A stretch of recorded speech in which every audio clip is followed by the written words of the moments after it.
Scrap metal sector and construction industry have raised concern over the high steel prices and depreciating value of the US dollar, which they say are affecting their margins. In particular, they want the government to intervene and regulate the prices to create a level playing field for all stakeholders. Dennis Otieno has more.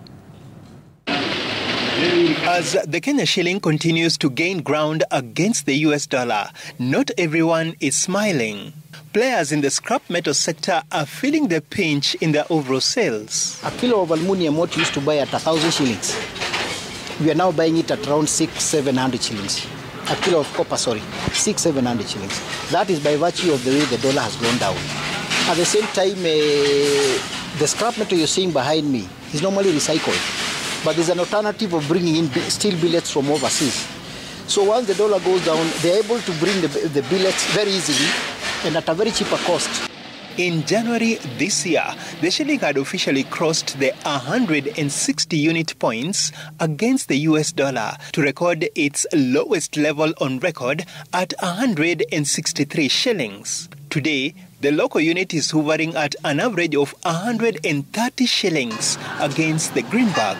Ukilinganisha venye tulikuwa tunanunua hizi chuma kama tuseme za 2x2 na ni zile chuma unaona ni normal.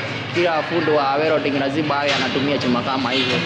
1/2 unapata 2x2 kitabu ilikuwa kuanzia 1200 sasa iko juu na bei kubwa sana kuanzia 1650 17. Not just steel, cement has gone up. Even the people that you have at the site, most of the casual laborers and the professionals at the masonry and all those, we had gotten to a point whereby they cannot work on the previous rates that we were giving them. So we've done a lot of adjustment, and again, at the same time, upscaling their pay, their payday salaries.